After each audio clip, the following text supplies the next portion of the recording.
I mean, I have one solution to this. I mean, they're in New York. Yeah. I'm offering up my wife to you for one night. Dear Shandy.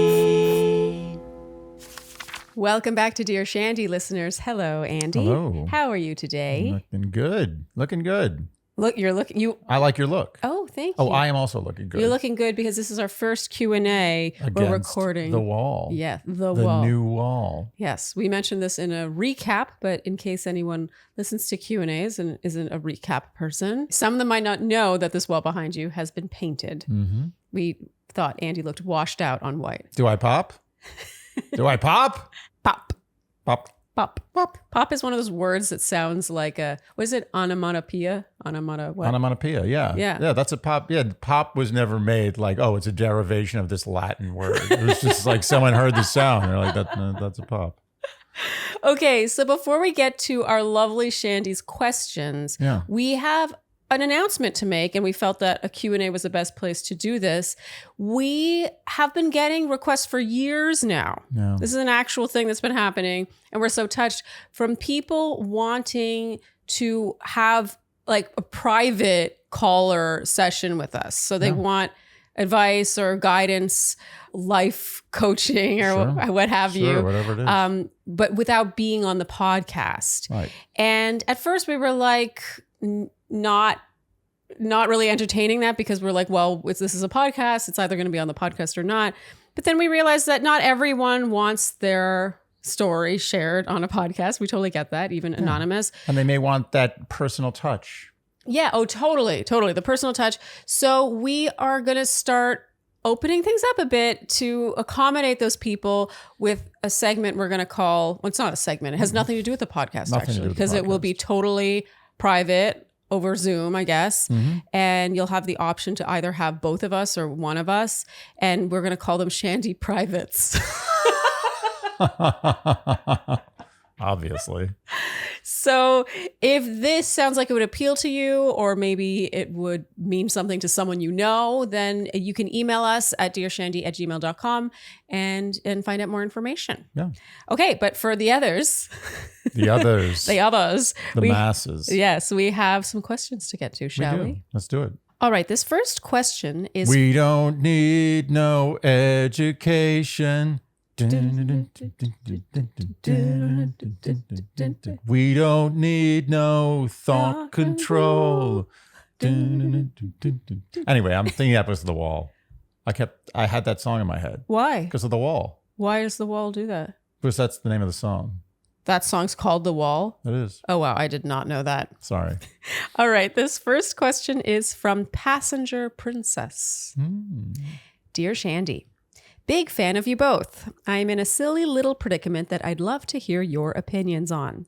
Basically, I've been seeing this guy from Bumble, but it's new enough that we haven't broached the topic of exclusivity.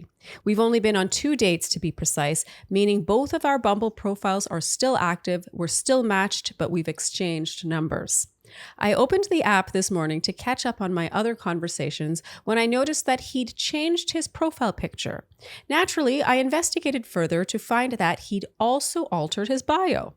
A little background, my bio has included, quote, aspiring passenger princess since before we matched. If you haven't seen or heard that title floating around, it's pretty self-explanatory. I think it's a cutesy way to hint that I don't have a car, and I find it invites fun responses. Relevance being, his new bio reads, now accepting applications for a passenger princess. I can't decide whether he added this hoping I would see it or betting that I wouldn't. Is he flirting with me through our profiles, or is he just infringing my copyright? I'm entirely unbothered by the prospect of him seeing other people right now, but am I wrong to be a bit vexed by the idea that he's picking them up with my material? Like I said, I didn't invent the concept of a passenger princess, and I'm sure many other dating profiles utter the phrase, but he certainly got the idea to add it to his from me. Should that bother me, or should I be flattered? Sincerely, Passenger Princess. P.S. Potentially pertinent details include that we're both in our mid-20s, we live near Denver, and he hasn't switched up on me at all. We're planning our next date, and communication hasn't slowed down or anything.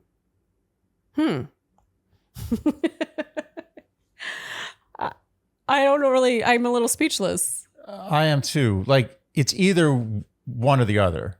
It's a binary situation. Yeah. And I'm not comfortable planting my flag in either one of those. Okay. It's either that he just stole it from her, which is really weak. Like, so weak. Like, painful. Horrible. Like, it would make him go from attractive to unattractive level weak. Disturbed, I would say.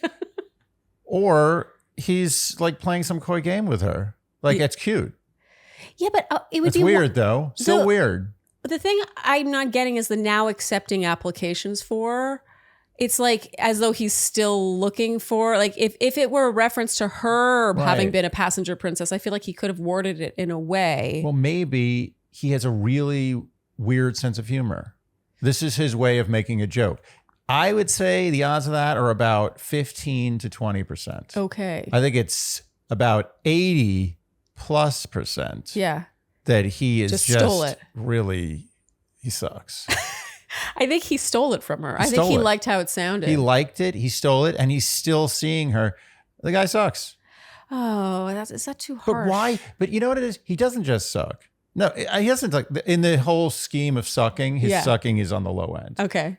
Low to middle. Okay. I'm not going to give him full low. All right. But he also is kind of oblivious to the fact that she's seeing this, most likely. So, like, he's not covering his tracks. Yeah. He's kind of like a dum-dum. Yeah. Why is he doing that if he knows she's going to see it, right? Is this a deal breaker, though? Like, is she going to not go on another date with him because of this? This is a obvious question asking situation. Okay, so you think passenger princess should confront him and be like 100%. Okay. I demand it. Yeah. I'll pay for that. I want the answer. You'll pay for it. Yeah, I'll pay her for that. I'll Venmo her something to tell me what the hell he says to that question. I think that she should broach it in a funny way. She can be like, of course. so It shouldn't be a serious conversation. Yeah. Like we have something to talk about. But it should be, she should put him on the spot and be like, so, you know, this is our, you know, she won't say this is our third date, but it sounds like they're planning their third date. She should be like, so I was looking at your updated profile. Yeah. Looks like you borrowed something from me. Yeah. And I don't think she should let him off the hook either. He might be like, oh, yeah, that's silly. But no, be like, no, seriously, what's going on with that? Yeah. She needs an answer. I don't think she's wrong to be vexed by this. I would be vexed too. This is an obvious vexing. Yeah. It's a low level vexing, but it's everyone would be vexed. Who wouldn't be vexed? Yeah. It'd be strange not to be vexed. Okay, so passenger princess, I guess we're agreeing with you that we would also be irked by this, and we think you should totally confront him. We think I agree with you. I think it's low likelihood that this is like some weird roundabout gesture towards her. Right. And he may use that as an excuse. Yes. Which would be even weaker, but then would send us down another rabbit hole. It's like a flow chart now. Yeah. Now, if he used that as an excuse, is it actually an excuse? Or is he now extra sucky because he's making an excuse for a thing that he's doing because he sucks? It's like an infograph. Yeah. Okay, passenger princess. My goodness.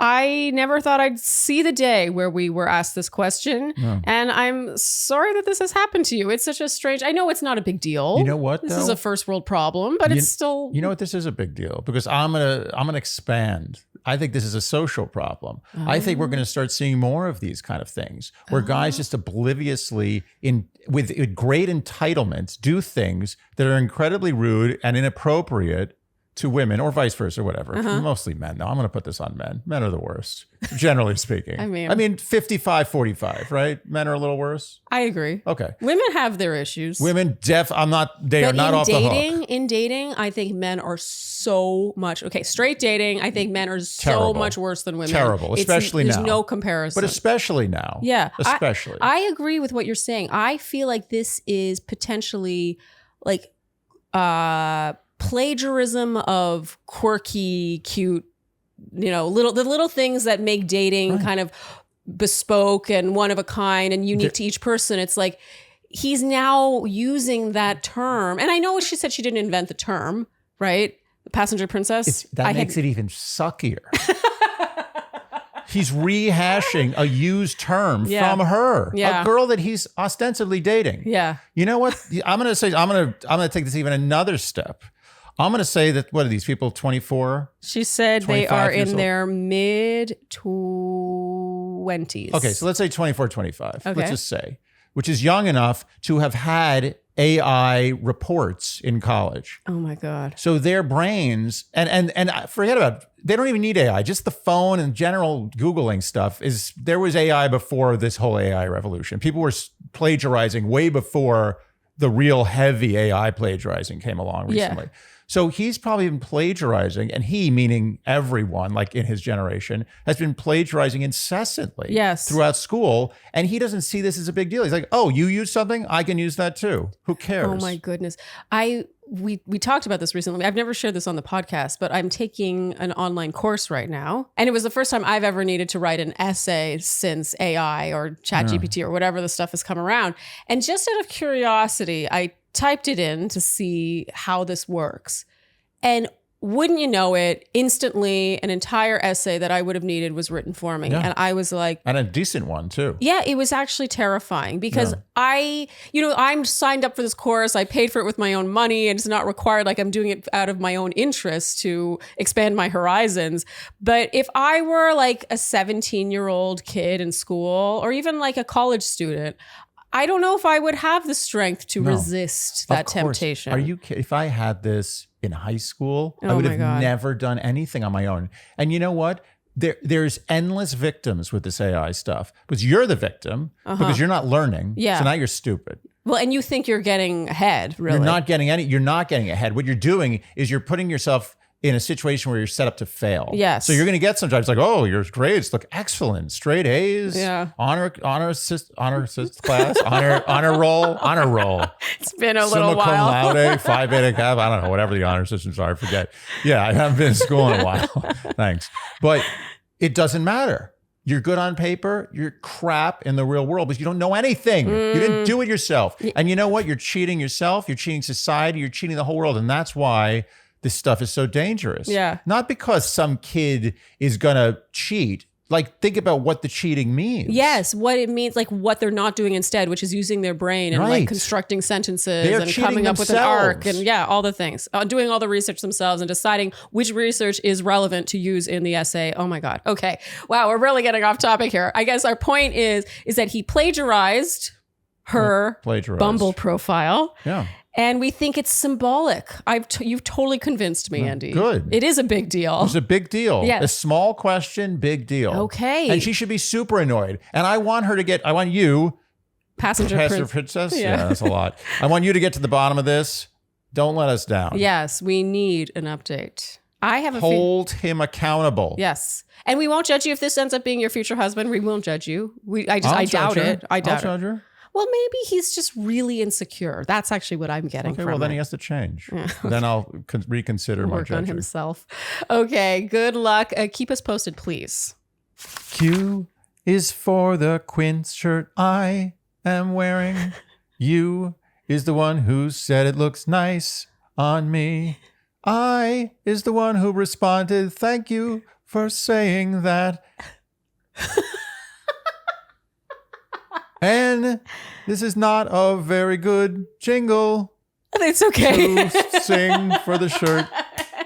Oh, Andy, that was so cute. You were really trying to make that work. Yeah, it didn't work. I watched you. I watched your brain working so hard.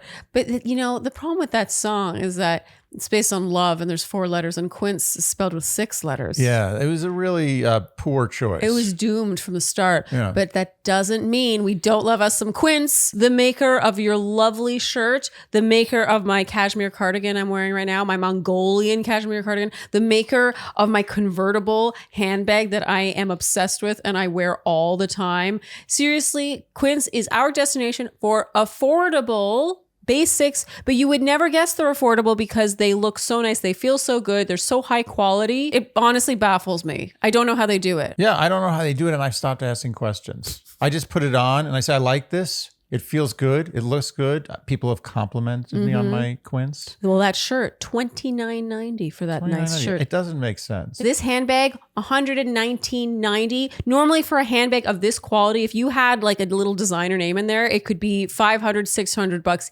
easy. You guys know what I'm talking about. But Quince, meanwhile, they partner with the factories directly and pass those savings on to you. So they cut out that middleman, that brand name, and then put Quince in there instead, which now to me is becoming a bit of a brand name. I'm proud to wear it. Yeah, I'm very proud to wear Quince.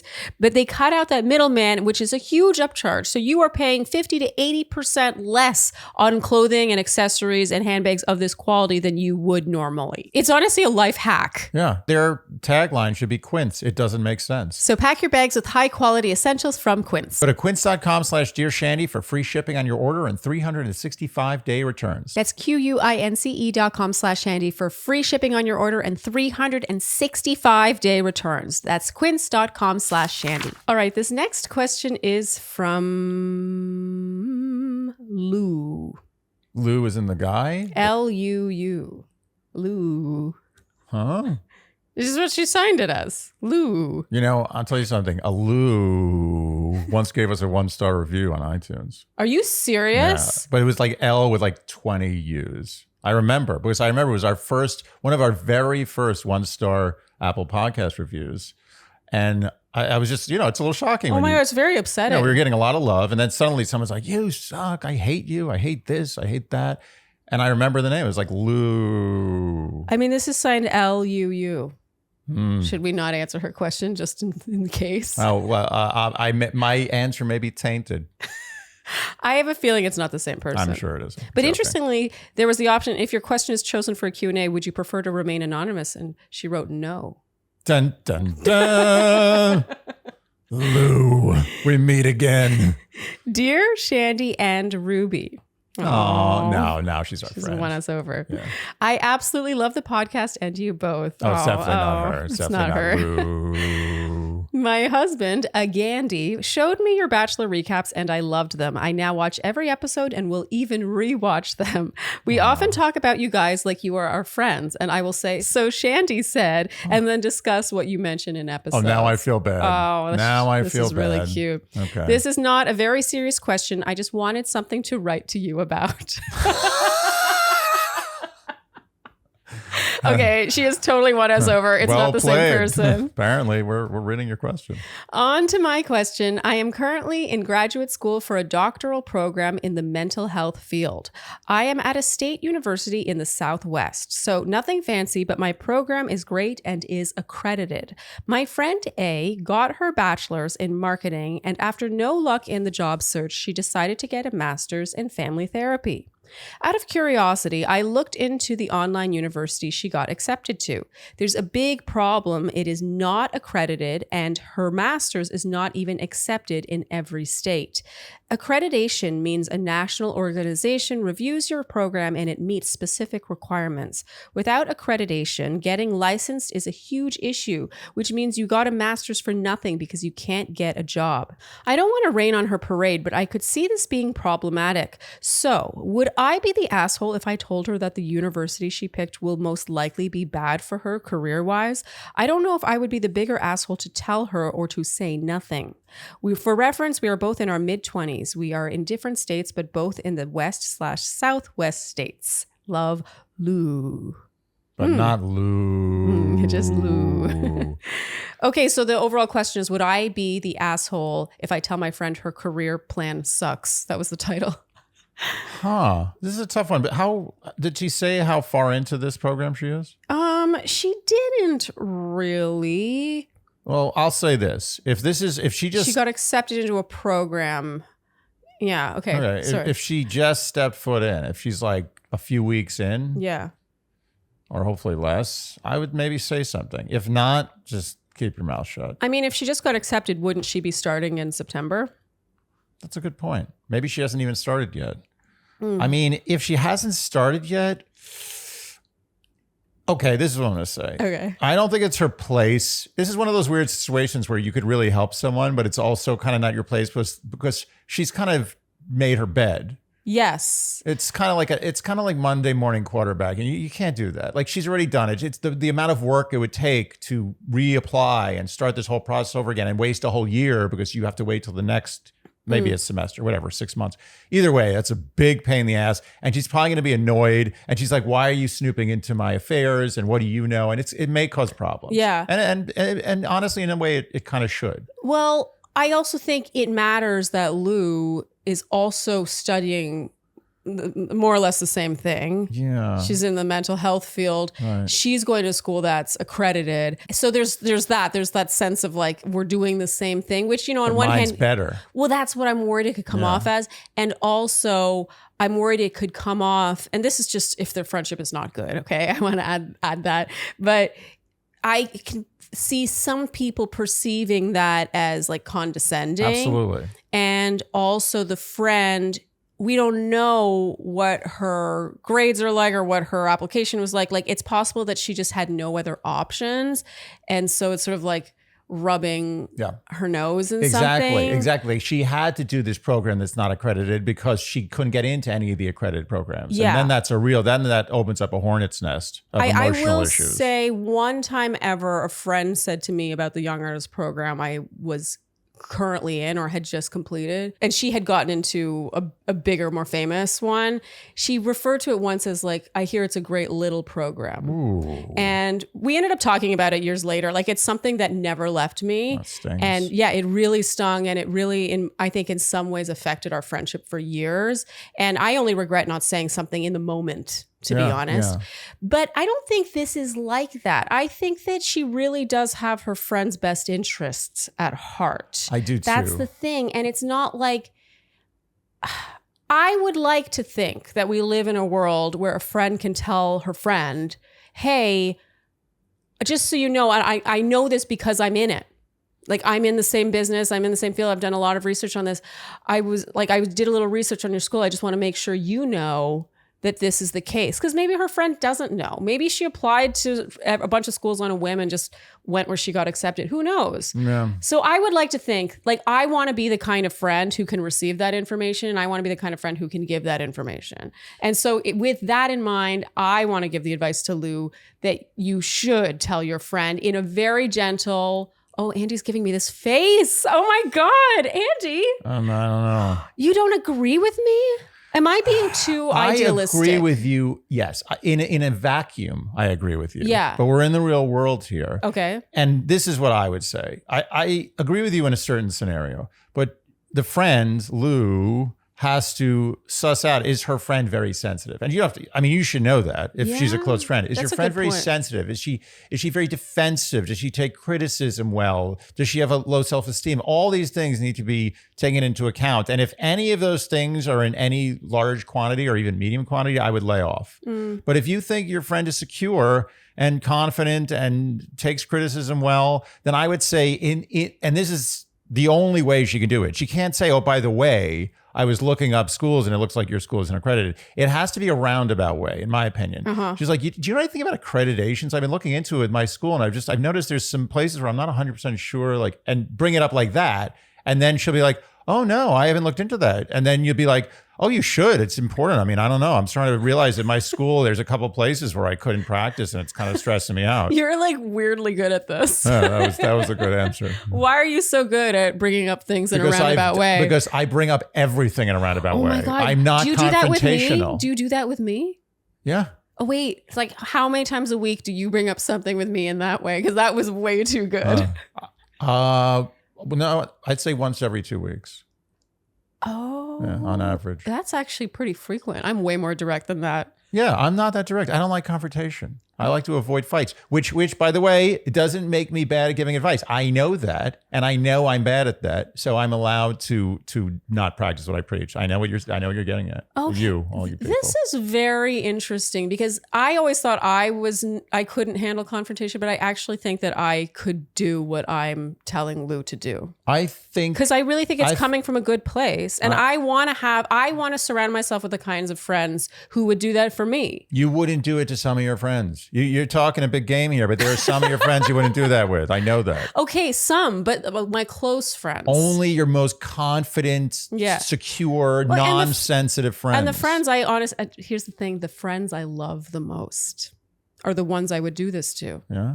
To do it to. Yeah. I mean, it is. You're committing, you're accosting them. You're committing an assault of love. Okay, so that's an interesting factor here. How close is Lou to her friend A? Yeah. You know, she didn't really touch on that. And I think, Lou, only you can really answer that. But in my opinion, if you are really close, I know she says they live in different states, but if you are so close, then I personally think that this should be something you can do. Yes, but only if she's very close and only if her friend isn't all the things I said. Yeah. I think it's a dangerous and possibly inappropriate and just possibly sort of hovering around the rude sphere. Well, it's only rude if there are other pieces to this puzzle we don't know about, which is that her friend didn't get into other schools. Maybe she didn't qualify. Maybe there's, maybe she's... Lou knows all the stats of what's going on here. She knows how close she is with her friend. She knows her friend's weaknesses. She knows the logistics of what happened. But she doesn't know if her friend applied to 10 schools and didn't get into 9 of them. How do you know? How do you know? How do you know? Maybe if I was close friends with someone, I'd know that.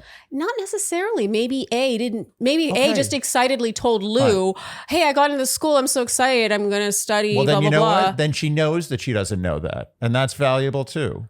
And she should take that into account. Wait, who knows that she doesn't? She knows that she doesn't know if she applied to a bunch of schools. So maybe she should be a little more careful. Maybe she applied to 20 schools. Oh my God, Andy, you just did it. You solved this.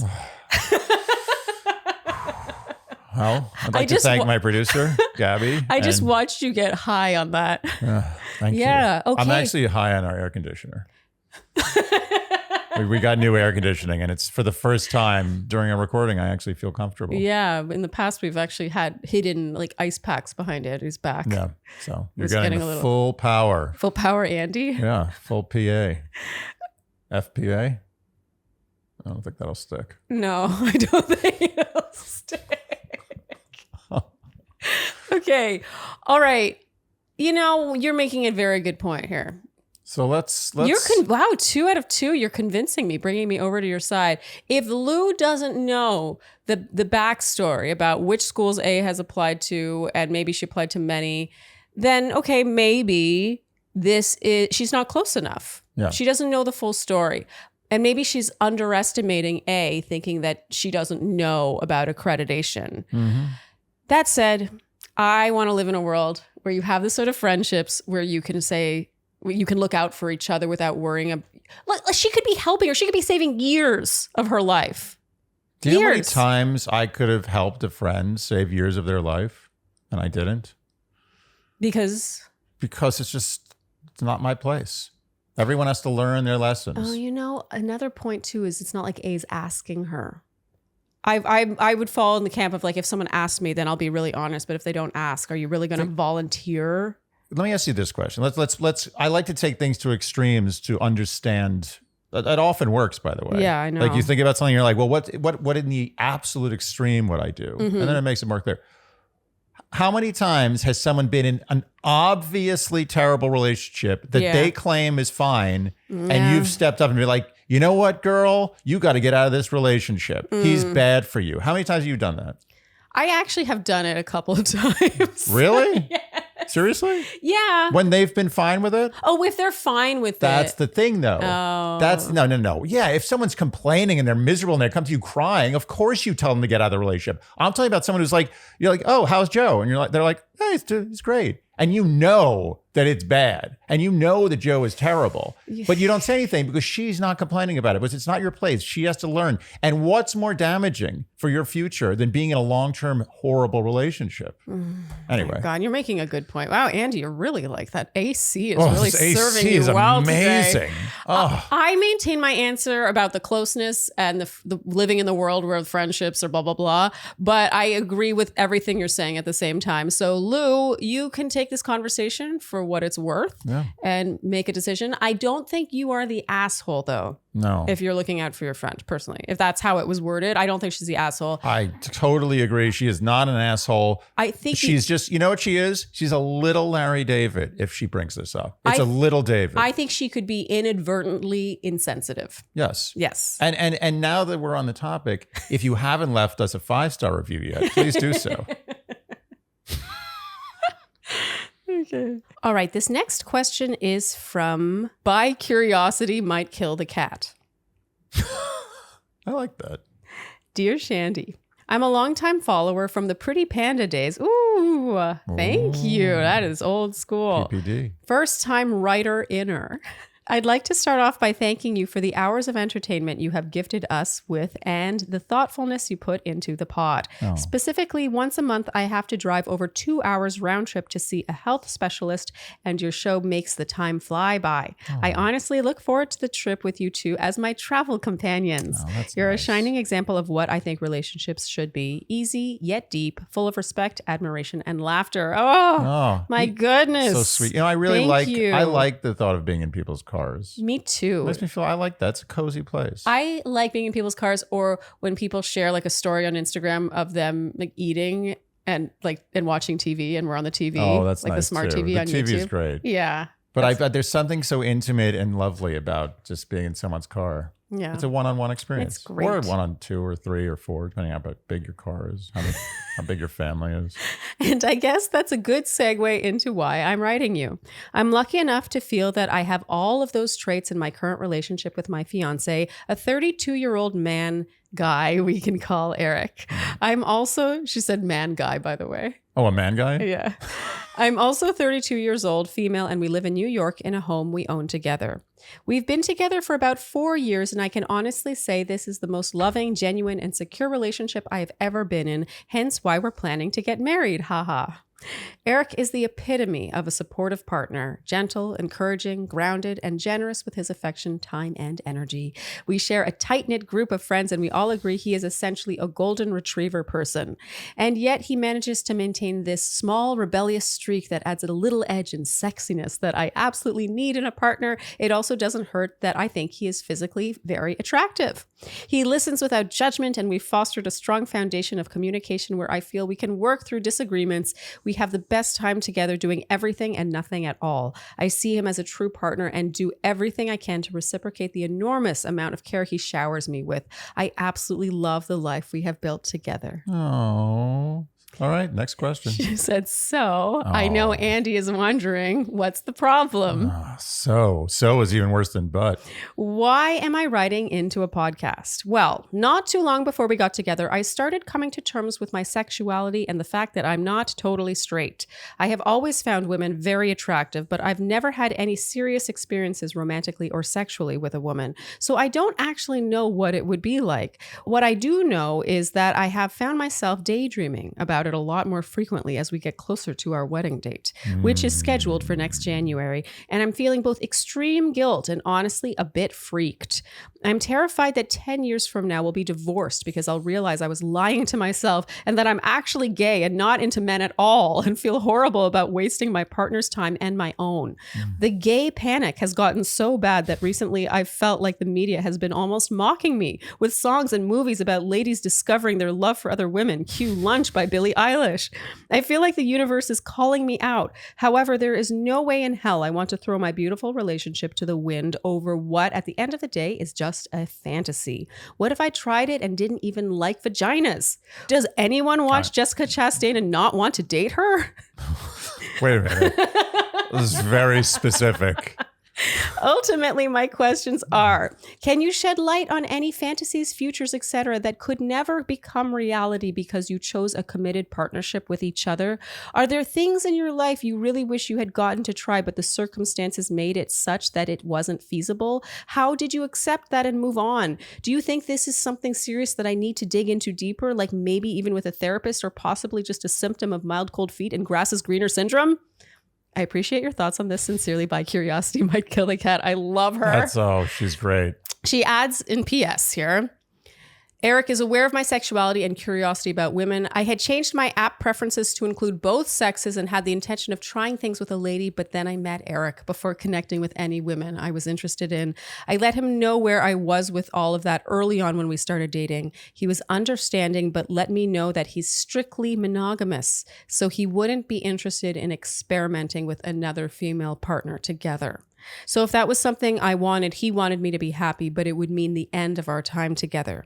I agreed I ultimately didn't want an open relationship and felt our connection was worth protecting, so I carried on happily without these types of thoughts for a few years with no regret. And she also adds, my fiance is great in the bedroom and I love his body, including eggplant emoji. Oh, well, that's a good sign. Yeah. I mean, I have one solution to this. I mean, they're in New York. Yeah. I'm offering up my wife to you for one night. Oh. I mean, she doesn't look like Jessica Chastain, but dynamite in the sack. Okay. All right. Okay. This question, I love her. I mean, it's so well written. She's so funny. I wonder how Eric might respond to this being brought up now that they're engaged. They know each other so much better. Just in a, hey, I'm interested in just like kissing a girl, going out with a girl. I mean, this is an obvious. I right? agree with you 100%. Yeah, like, this is he really going to be like, oh, never mind then. I'm leaving. I'm packing my bags. Yeah, I'm a monogamist through and through, calling off the wedding. This is such a no-brainer. Yeah, I think she filed away his response when they first got together. And now they've been together for how many years did she say? They've been together for 4 years. This is what I'm going to say about this. I was a little worried intermittently during this question. I was like, maybe she just likes women. Mm-hmm. But no. I realized by the end of this question, she loves men, and she particularly loves this man. Yes, she in loves a manly way. Yes. Not just because he's a good friend. Yes. He's not a pal. She loves his eggplant the emoji. Eggplant. She loves the whole thing. She loves the smell. I can tell this is solid. Yes. So I'm not worried that, and that's the thing. This is the important thing. He needs to know that he shouldn't be worried that she's going to leave him for a woman. Yes. Because I don't think that's happening. I don't see that in the cards. So it seems very unlikely. Oh, I agree. As unlikely as anyone leaving anyone for anybody. No, everyone should be worried that someone's going to leave them for someone one day. Yes. I don't think he should be any more worried. I actually think the curiosity is the thing. Yeah. The curiosity is the issue. It's sort of like the fear of fear is worse than fear itself. Open the door. Yes. The door is closed. She wants to see what's behind the door. Just open it. Honestly, opening the door might never result in a going into the doorway. Absolutely. And often will more likely result in not going in the doorway than it would had the door been locked and she found some little thing and jacked it open and then went in the middle of the night. Like one of those a paper clip. Yeah, like Does that really work? People pick a lock. I don't believe that. I works. don't know. I think that's BS. That's a movie thing. thing. It's like a MacGyver. I tried it once when I was locked out. Yeah. It didn't work. It doesn't work. You know what it works for? It works for like the cheap, like a lock you buy for like 50 cents at like the dollar store. I would be surprised. You know what it probably works for is those, like those diaries that come with a little lock. It's like you get it on Amazon. It's like $3. It ships from like Shanghai. Yeah, I mean, it was shipped from somewhere in China. Well, clearly China. Yeah, but I don't know why Shanghai. I actually think Shanghai is the least likely city in China. Shanghai makes quality products. Yeah, this Shanghai is the least likely city. But the point is that all of those journals come with the exact same lock and key. Yeah. So you could it would be very easy. You can open that with your teeth in 5 seconds. Yeah. Anyway, that's not the point. The point is that there is a very low likelihood this is going to be relationship damaging. Mm-hmm. And there is a relatively high likelihood, and I'm not going to generalize, but I am going to generalize, a lot of guys might be into this. Oh, so you think he could be more into it than he let on early in the relationship? Yeah, I think that he just needs, he needs, this is what you need to do. I'm not going to say her name. It's too much. By curiosity. Yes. Just called her by curious. Was it by curiosity killed the cat? Okay. Yes. I mean, she signed her email with a phrase. I'm going to call her by Cat. curious. I'm going to call her Cat. Listen, Cat, listen to me. You need to approach this conversation with the safest, most loving embrace that you possibly can. The conversation needs to be had, 100%. But you need to approach with like, you are the greatest thing ever. I'm never leaving you. We will be buried together in the same coffin. Yes. Not even separately. Right on top of each other. I'm so excited to marry you. I love everything about you. Like she could literally, she should read this email to him. Yeah. And come in dressed in like slinky lingerie. Do the whole thing. What? You don't need the slinky lingerie. You don't need the lingerie. I cut the lingerie. That's too much. It's too far. You went too far. Too extreme. Yeah. I went too far. But just couch this with so much love and warmth and kindness and just say, I've been thinking about this thing and I'm offended. Would you be interested? Is this something that you might even like? I don't know. Just let's have the conversation. Don't worry. This is not a thing. I'm not going to go to the other side. It's not a thing like that. Yeah. Just walk with me down this road for a second. Let's hear what you have to say. Yeah, or let me walk down this road. Or it's like, you know what it is? It's like a branch off the main tree trunk. No, will you allow me? Let me explore this branch. I just want to explore. I just want to see what's going on. It's for my peace of mind, my information. Yes. I love everything about you. There's a reason I chose you. The reason we're getting married, blah, blah, blah. I love your eggplant. emoji. Yeah. Is it weird to just say eggplant? Does it only work I mean, if it's the it's emoji? unbelievable that we really just can't say penis.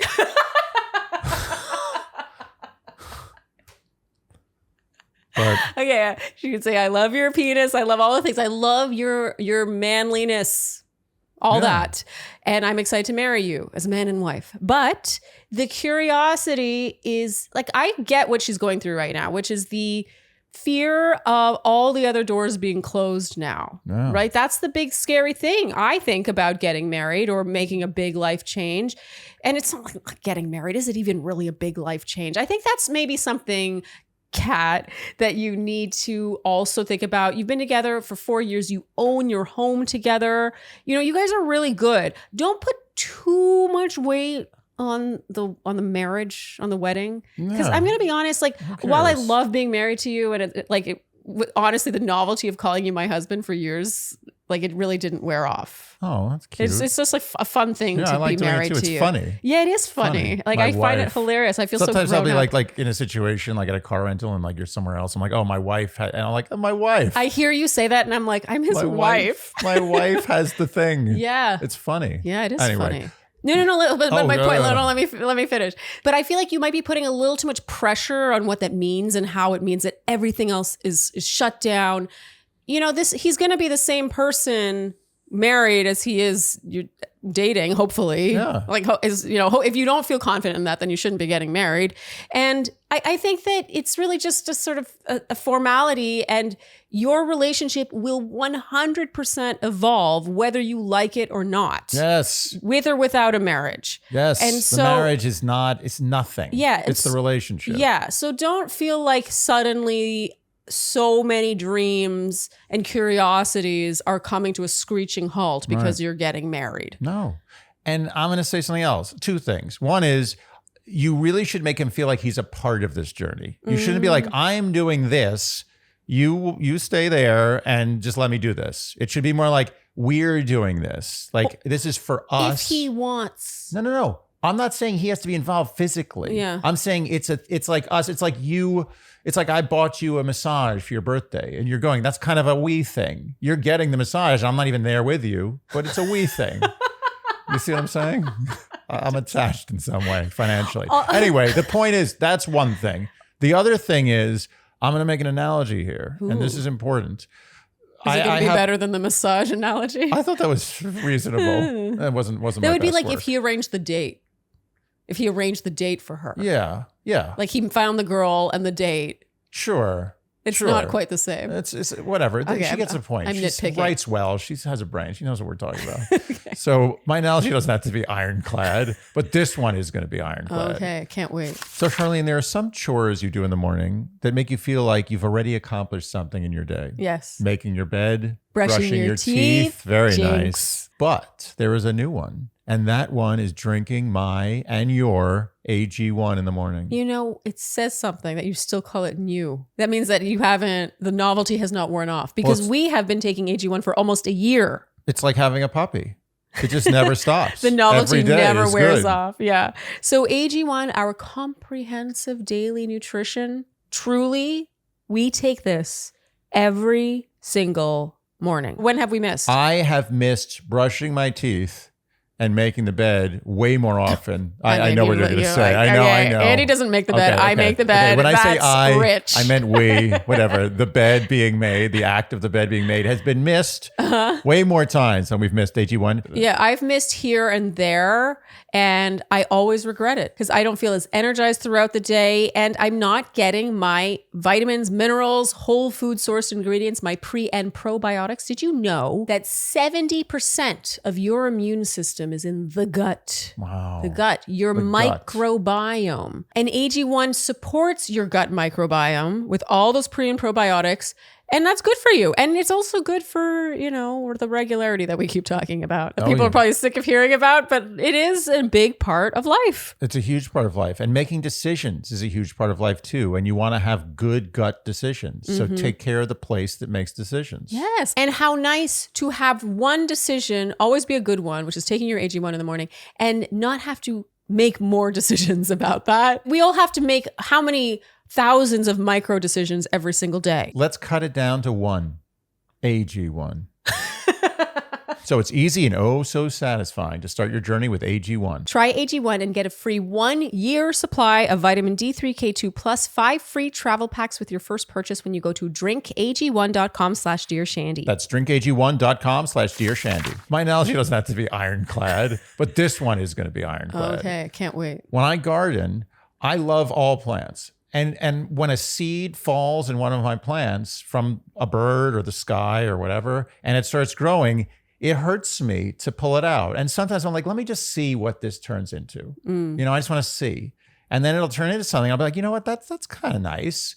And then it'll get bigger and then it'll start spreading and then it'll start taking over the pot and like killing the original plant. And I'll be like, it's nice, but it's not that great. It's just a weed. And suddenly, because I wanted to see where this thing went, the whole pot is ruined with this weed. Ooh. And all I had to do was say, you know what? Maybe something could come out of this weed that's good, but the odds are so slim. I'm just going to pluck it. And that's the end of it. Just pluck it out.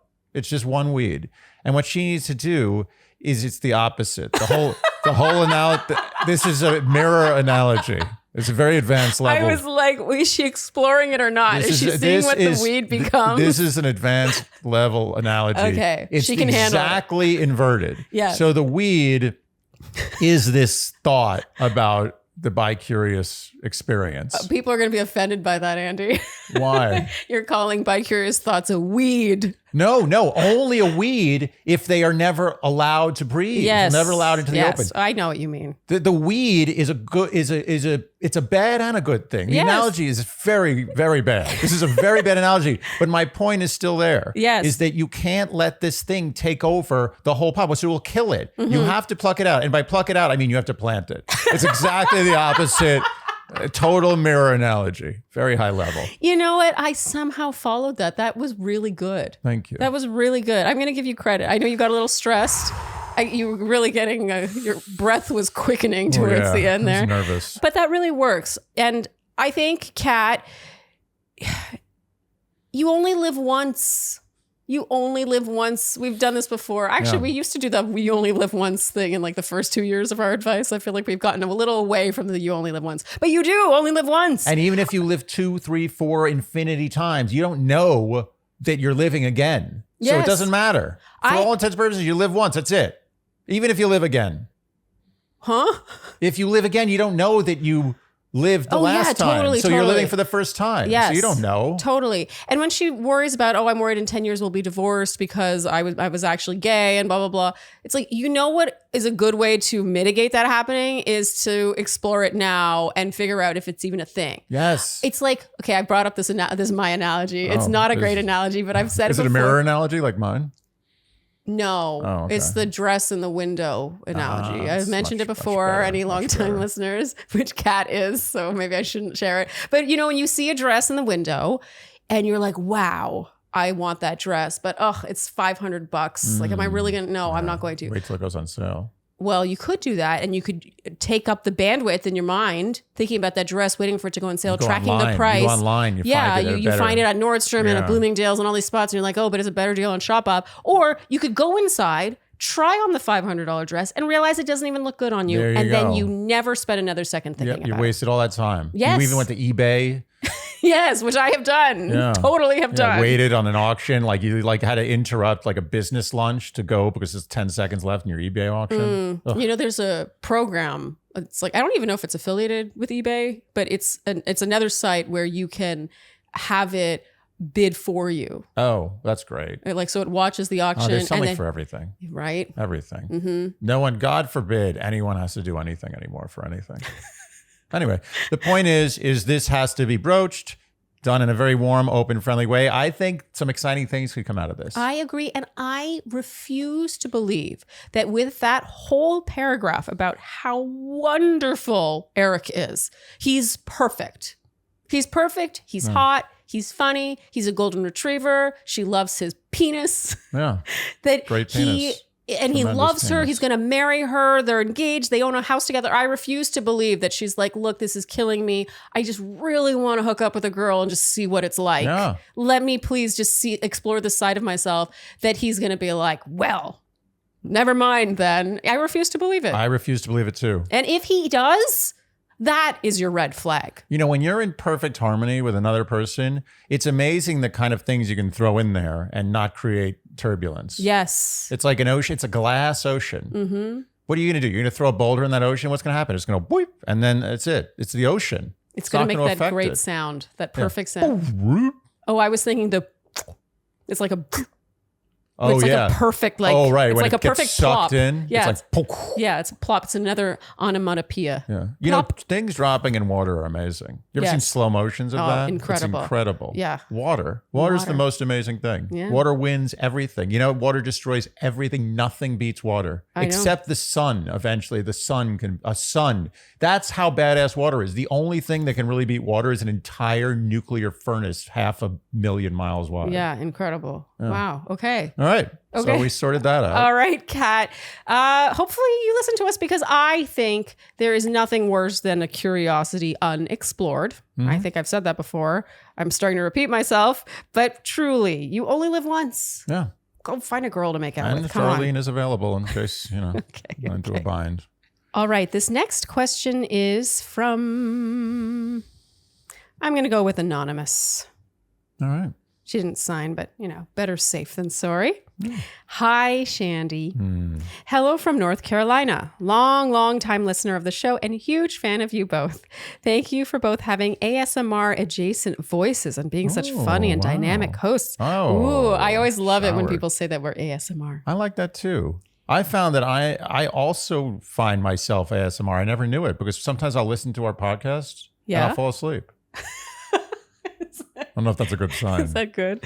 It makes a long commute to work quite enjoyable. Y'all plus coffee are my morning routine and such a nice way to begin my day, smiley face. I really mean this. Oh. I like the anonymous. I really mean this because sometimes maybe they don't mean it. Now I know she means it. That's she nice. Added, I really mean this. That's so I nice. feel very touched by that. Me too. My goodness, thank you. Yeah, thank you. I part of me wants to get into ASMR. Because I am a consumer of ASMR. Should we do an ASMR episode? Could we commit the whole episode? It'd be very distracting. I could never do it with you. I'd have to do it by myself. It's like you read the question. You would just and I'm make like, me laugh. Well, hold on. Can I do? What would it be like?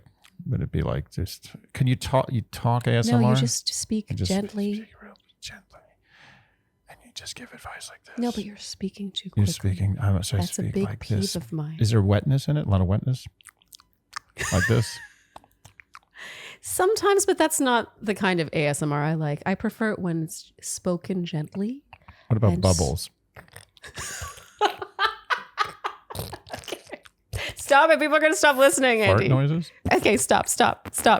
Okay. My dilemma is this. I, 27 female, am currently staying with my sister, 31 female, as my home is being built. While staying with her, I observed some similar behaviors to ones we grew up around. A lot of passive aggression, tests, unspoken expectations, just general tension. She is also unapproving of my relationship because my boyfriend, 36 male, is 9 years older than me, which she has deemed predatory and refuses to meet him. Oh. I vented about these feelings the best way I know how. I journaled it. Well, last week she went through my journal and sent me photos of what I wrote, then told me I was unwelcome in her home if what I wrote is how I feel about her. We haven't spoken since last Tuesday, and I am so unsure of how to move forward. Am I the asshole? What would y'all advise me to do? Thank you in advance. Ugh. You know what she needs is one of those little locks on that journal. Well, it's the last thing she needs. She needs an actual lock that works. Yeah. Oh my God. I think what bothers me about this is that she's asking, is she the asshole? I'm sorry. The reading of the journal is you always are the bad guy. Well, we know the dynamic now. We know the dynamic between these sisters. Yes. It's a bully dynamic. It is bullyish. Yeah. I find this bullyish. Yeah. What bothers me about that is that whenever someone catches, look, I feel like you could apply this to many things, like going through someone's phone, going through someone's journal. No, is worse than going through someone's phone. Yeah. Am I weird for saying that? There's even, I think there's some laws against that even in an investigation, like a criminal investigation. You have to get like a real like warrant to do that. Yeah, because a journal isn't where you're communicating with, if someone's like, oh, I think my spouse is cheating on me and they go through someone's phone, that to me is different because to me, a journal, like a diary is like a mental health space. Yeah. That's what you're doing it for yourself. Yeah. You're not that's not how you're conspiring or how you're cheating or the vehicle you're using. If your private conversations were aired to the world and all your friends and all your relatives all the time, everyone would hate everybody. Yes. No one would like each other anymore. Yes. Even the nicest, sweetest person on earth has vented about someone behind their back. Yes. Because that's what humans do. Correct. And it's healthy. Who gives a shit? Yeah. The point is her sister is a jerk. Uh-huh. And a true jerk. A jerk in the truest sense of that word. And I'm going to say something that Anonymous might not like, but I think the only way to win with a bully is to bully. And I think, unfortunately, instead of journaling about this, she should confront her directly. And I'm not saying you shouldn't journal. Journaling is great. And in 95% of circumstances, it's the right thing to do. But I think with her sister, I think direct approach. Be like, this is annoying me. I don't like this. You behave like this. I don't want to be around this, and have that conversation. Well, and part of the issue though is that she's staying in her sister's house. Her sister's doing her a favor. I understand. So I feel like there's a power imbalance right now. Now she's not doing a favor. Well, this didn't work out. I don't know. Now she's going to throw her out of the house. I personally feel, okay, so you're saying fight fire with fire. Fight fire with fire. That's what she needs. And that's what probably she wants. She's confrontational. Yeah. Anonymous, I feel like, first of all, if you can find another place to stay, you probably should. Because I think that I think that this whole experience is probably more triggering to her than she even realized. She didn't use the word triggering or trauma or anything like that. But for her to be like, I'm observing these behaviors I grew up with, right. Passive aggression tests, like this general tension, like that is just not good for your psyche, for your nervous system, for your joy. And if you're seeing that day in, day out, and you're seeing it in the context of taking a favor from someone. So you just sort of have to take it. Yeah. She's not really in a position where she can be like, no, I'm not going to take this shit. And then her sister can be like, well, get out of my house. Right. I just think that puts you in such a weak, victim-like position that you're 27 years old. This is the time. This is the time to just not put up with BS anymore. And it's also, you're young enough to maybe improve a relationship that would just keep getting worse or stagnating. Mm-hmm. I'm going to say one caveat here. Sure. And we usually when in doubt, we side with our writers in. No, we don't actually. We've had whole Q&As where we totally disagree with our writers. I'm saying if it's a full fence call. Sorry, writer-inners. Our writer-inners, if it's a full fence call, we'll probably slip over to the side of the writer-in. But there's Shandy, and we assume all Shandys are usually right. Okay, if there's a default, but truly, I like to think that we are very impartial. We are impartial, pretty unbiased, I agree. But, and along those lines, I have one caveat here. Oh. It is possible, and I hate to say this, it is possible that her sister is right. It's possible. And I'm not saying, I don't know anything about your boyfriend. Which thing? About the predatory boyfriend. I don't know anything about him. So I'm assuming, because you're Shandy, you're writing in, you seem nice, that your boyfriend's fine and everything's good.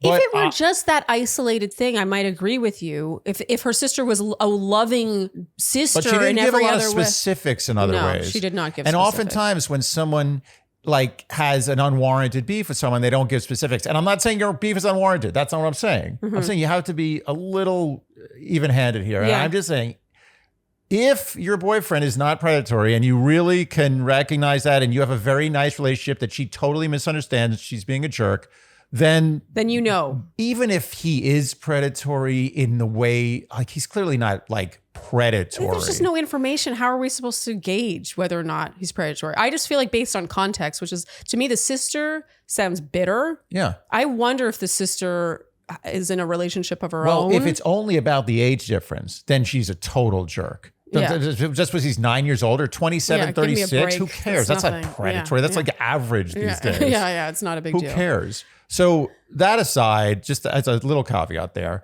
100%, I think you should take a direct approach with your sister.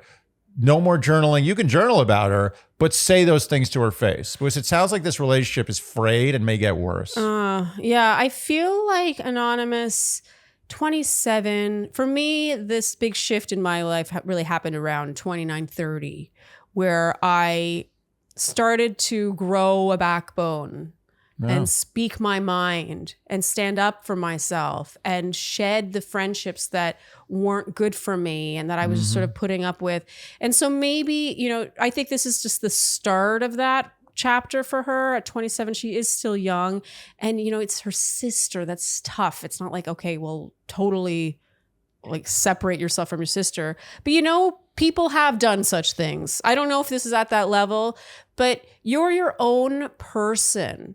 You can make your own decisions. And I feel like you're being treated like a child by this whole circumstance. Like she's that much older. No. Yeah. It sounds kind of messed up. Like, it sounds toxic to me. Yeah. And again, we are taking you at your word, and that maybe, I don't know if the 36-year-old guy is predatory. I do not think the age difference at these ages suggests predatory. No. And who knows? We don't know if the sister's married. Maybe she's bitter. Maybe she's 31 and she is annoyed that her younger sister's with a guy who's older than her. You don't know. There's a million reasons why her sister could be behaving the way she is. But I feel like the bigger message here for you is that you need to stop questioning yourself and have just more of a sense of conviction in your thoughts, your opinions. Like, if you were giving yourself advice on this situation, would you really tell you that you were the asshole in this situation? No. I'm assuming what she wrote about her sister was pretty bad.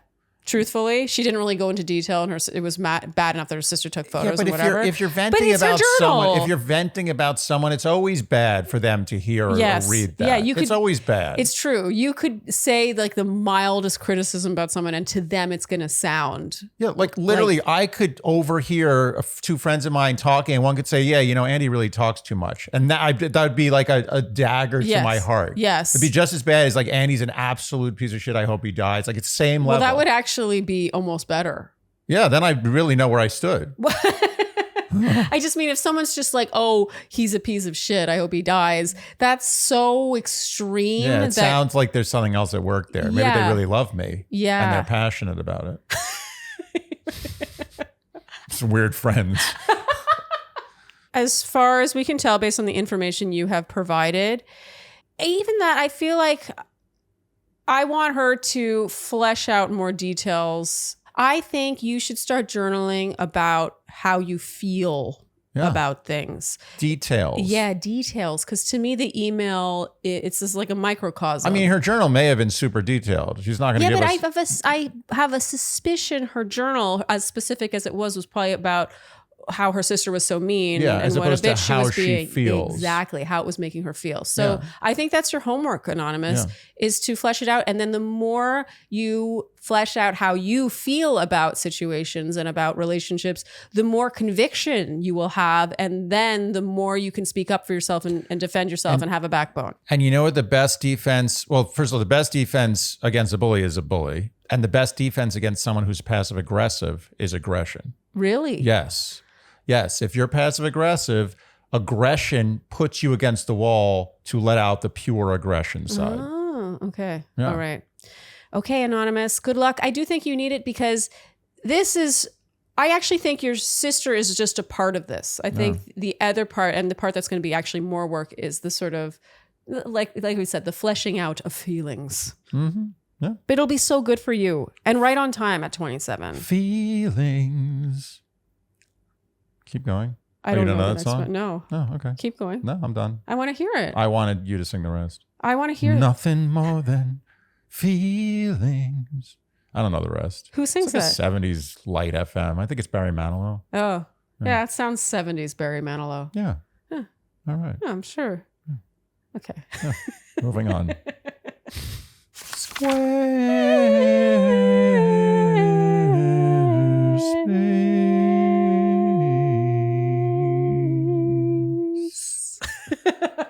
Just made it there. I actually got really nervous in the middle of that one. Okay, Squarespace. You know, we can't help but start every Squarespace ad with a song. Which it brings us to song. Yes. It's a joyous experience. It is a joyous. How often is building a website a joyous experience? It's usually a nightmare. It usually is a nightmare. But with Squarespace, it's the destination. It's the ultimate platform for building a beautiful website with little to no design experience. And I remember the first time I ever saw an ad for Squarespace, it was on the subway. That's when I first started a Squarespace website. The subway ads still work? Oh, they totally You're work. stuck there. Yeah, you are stuck there. And you know what? I never looked back. One time I did fiddle around with a competitor a couple of years in just to see what the fuss was about. And it was such a letdown. It was such a miserable experience, so not user-friendly. And I felt like there was so much work for so little result. Squarespace is the opposite because they have beautiful templates and they'll even help you pick a template, by the way, based on what your website's purpose is. And then you plug and play your graphics, your photography, your text. You can even plug in these features, which really make it bespoke to you and your business. So let's say you are providing a service, you want to be booked online. Let's say you are selling products, it's e-commerce, you want to accept payment. You can do payment plans. There's blog, galleries, you can have all the things. Everyone's heard me talk about it. But truly, I cannot think of one little nook in the corner of website building that Squarespace has not covered. They cover the nooks. That's what they do. Mm-hmm. They're a nook coverer. Yeah. There's no uncovered nooks. Okay. Every nook and cranny covered. A nook. A nook is a cute word. I love the word nook. I keep thinking of nooks with hats on. Covered nooks. Whenever they talk on those Reno shows about like a breakfast nook, I'm like, yeah, that sounds great. All nooks are good. Yes. Is there a bad nook? No bad nooks. And thus, how great that Squarespace has all nooks covered. So go to squarespace.com for a free trial. And when you're ready to launch, go to squarespace.com/Shandy for 10% off your first purchase of a website or domain. Again, that's squarespace.com for a free trial. And when you're ready to launch, go to squarespace.com/Shandy to get 10% off your first purchase of a website or domain. All right, this next question is from Nora. Dear Shandy. Good old school name. Great name. I look forward to your podcast every week. It's a refuge of intelligence, open-mindedness, and insight in what feels like an increasingly judgmental world. Oh, I like how that. nice, Nora. Yeah, thank you. Such nice intros in these emails, right? man. And I don't want anyone to think that I picked them based on these, by the way. I picked them solely on the question itself. But I know. sometimes they just have these beautiful compliments. My goodness. Yeah, so sweet. A refuge of open-mindedness. A refuge of open-mindedness. Wow. I What a nice appreciate that. place. Yeah. I'd like that place. Oh, I guess we are that place. One of my close friends dated a man from Turkey for many years. They broke up 3 years ago. Over the course of the relationship, he often subtly reminded her of her wealth and privilege as an American as a way to get her to pay for things. At the time, she did not pick up on this dynamic, but in retrospect, it seems obvious. By the end of their relationship, she was paying for almost everything, including his tuition for flight school. In theory, he and his family were going to pay her back for the tuition, which totaled several $1,000s. When they broke up, he promised to pay her back over time. But several years later, she hasn't received anything. She was close with his family, and while his parents are not super well off, they are comfortable and could afford to pay her something.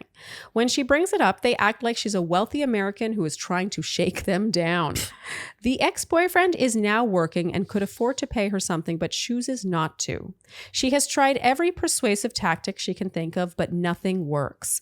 My friend makes a comfortable salary and does not need the money, but the principal and the sheer amount of money he owes her is what makes it so galling. Here is the question. My friend has moved on and started dating a new man. The new man has connections to the Turkish mafia. He has offered to have his connections go to the ex-boyfriend's home to scare him into paying her back. Should my friend sick the mob on her ex-boyfriend? Sincerely, Nora. It's just a Dear Shandy question. I think this is I don't know if I feel comfortable with this. Oh, really? I know what I think. I know what I think. I mean, how is it not a Dear Shandy question if we know what we think? Okay, fine. You're right. So I guess it's not really a relationship question, but it's a relationship with money question. I think this, as long as you are comfortable that no laws will be broken and that the first step will be the last step, then yes, go for it. Why not? Oh, so it's like it's the retribution. Yeah, why not? But you have to be able to really get a handle on the logistics and the possibilities here. If you think this could get out of hand in any way, suddenly you're involved in a horror movie. You don't want that. So if you think you've got a good mafia guy, it's a big caveat. It's a good, a nice mafia guy. There are nice mafia guys and bad mafia guys. Reliable mafia guys and unreliable mafia guys. You want a nice, reliable mafia guy. And if you can find that guy, then go sick him on this guy. Okay, so I have the opposite opinion. You know what I'm gonna talk about. I have a story to share. Moving on. Well, it's okay, sure, moving on. I have vengeance in me.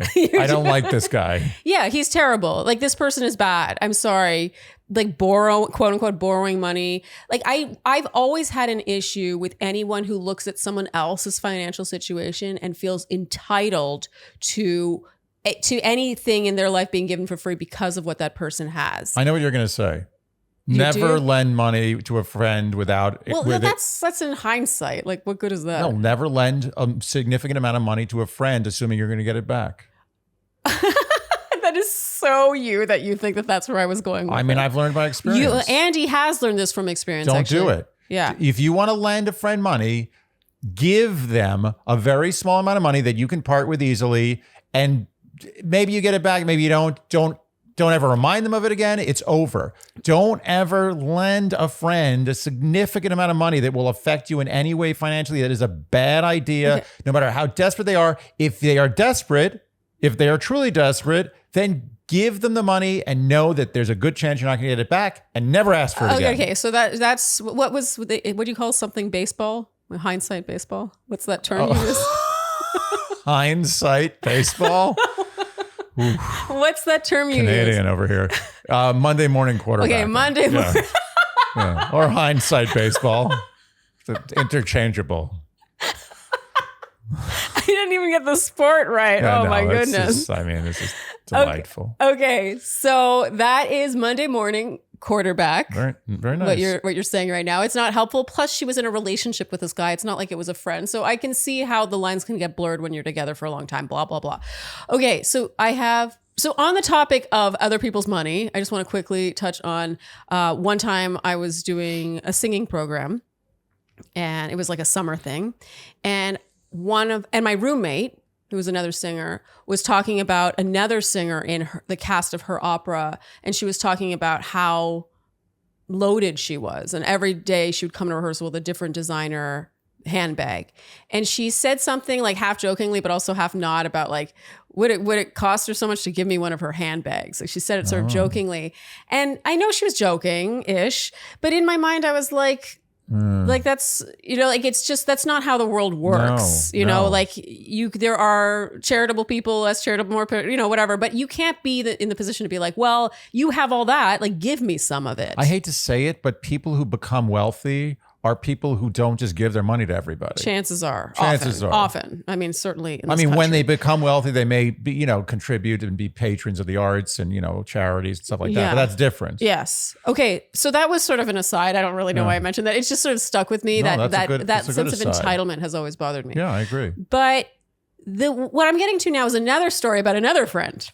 Okay. So I have another friend who, she was dating a guy briefly, I would say maybe a couple months, and he broke her laptop. Like something where he spilled coffee on it or something, like when he was over at her place. And like, it was 100% his fault. Her laptop no longer worked because he broke it. And he said he would buy her a new laptop. And wouldn't you know it, shortly thereafter, they break up. And suddenly he moves to a different city. And she's like, I need a laptop. Are you kidding me? I'm not kidding. And I remember her telling me this and our other friend. And we were like, oh my God, this monster, this asshole. This was months later. And she was like, I've decided to let it go. And we were like, really? Like, he owes you a laptop. That's like $2,000, for a good, MacBook or whatever. And it can be really expensive. And she was like, no, I'm adopting an abundance mentality. Nice. I like this advice. Your advice is way better than my mafia advice.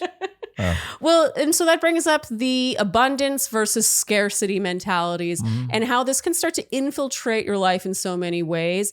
And I've really been working on this with myself and with you. Yeah. I've been working on Andy having more of an abundance mindset. Because I know it sounds a little woo-woo, but I actually think there's something to this about how, you often talk about holding on loosely. Yeah. And if you hold on, if you grip too much, you start getting barnacles in life. Yeah. You don't want too many barnacles on you in life. Yeah. And I think if her friend, Nora, if your friend is making enough to live off comfortably, and, those people, sure, I'm sure if they put their assets together, they could totally pay her back the amount that she is owed.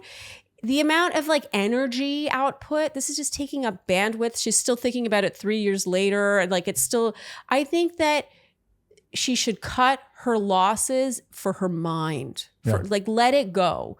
She doesn't need it. Let it go. And because she is abundant. She has what she needs. She doesn't need them. I understand the principle. Trust me. I spent much of my life thinking about the principle of things. But at the end of the day, the principle of things doesn't bring you happiness. No. Her getting that money back, probably she'd be happy in the moment, but the next day her life would go back to normal. I just think that it's a time and energy suck that she doesn't need. I totally agree with you. Learn the lesson, move on, don't live in the past. And if you just can't sleep at night, then.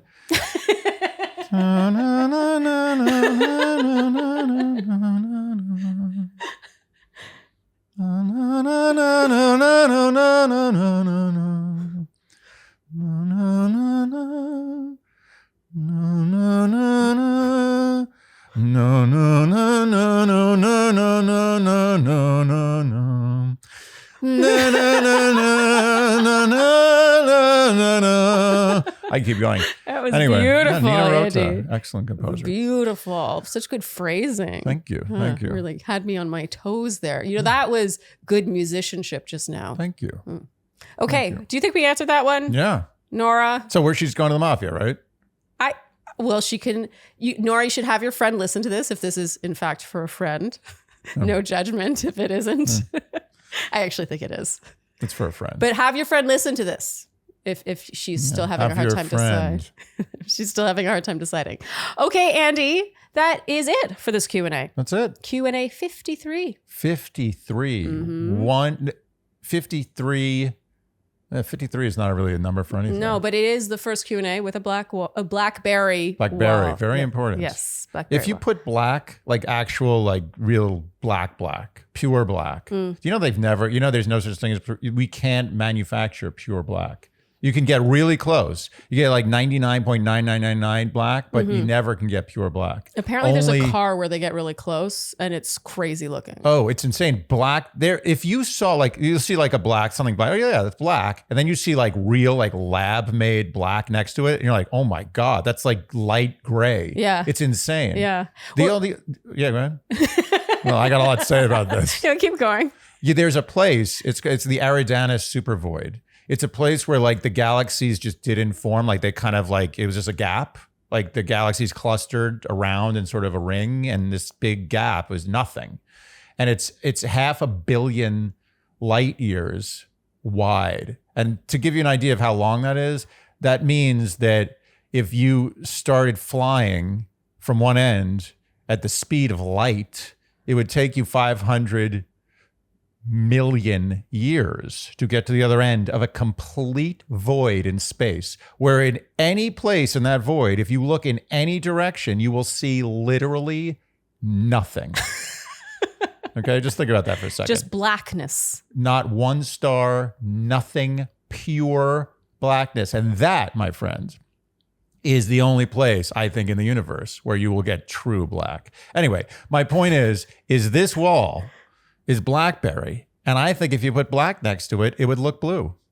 Yeah, I can already tell right now because your microphone is more black and that's more blue. All right. So she's going to the mafia? What's the conclusion? We moved on from that. Okay. Well, when they sell TVs, that's a big thing. It's look at the blacks. Right. The blacks are so black. Yeah. And I know they're not really that black, but, next to the old TV you're replacing it with, maybe it's really black. And that's it. And it's a reminder, Shandy Privates. Oh, yes. Okay. Yes. Before we wrap, Shandy, privates. If you have a suggestion for a better name, please let us know. There's no better name. But we've just felt really inspired by the messages we've been getting, by the requests for this kind of thing. And we really find this work to be very rewarding. Yeah. Very fulfilling for us. And if I may, I'm going to say it, I think we're pretty good at it. I agree. This is a chapter of my life where I'm not going to be apologetic about being proud of myself. And we're better at it than we used to be, I think. I agree with that too. Okay. That's a wrap, Andy. Yeah, that's it. If you enjoyed what you heard today, you know what we will ask of you, and that is to like, subscribe, hit the notification bell, follow us on Instagram, and TikTok, leave us Apple and Spotify, podcast ratings and reviews. Tell your friends, and generally do all Wait a second. I was wondering. I'm pushing it as far as I can. Okay, go. All right. Ruby. Oh, she's sleeping. Let's see who she goes to. This is the game we play. Okay, Ruby. All right, we're just sitting here. Okay. Minding our own business. Ruby. Oh, Yes, no-brainer. Mommy. Okay, that's fine. She likes a cross-legged position. Yeah, it was a more inviting Yes, seat definitely. than Look at this. this. Look at this. Look Look, at- you look- got like wood here. Yeah. There's no space. Oh, look I at got a this. thin leg. Yeah. Bony leg. Okay. And generally do all the things you do to support a podcast you enjoy. Thank you so much for tuning in, and we'll see you next time on Dear Shandy. Bye-bye. Oh my God. Teacher Bubble Girl. Oh, Give me. How do you Give me it. How do you Give exist? Me this.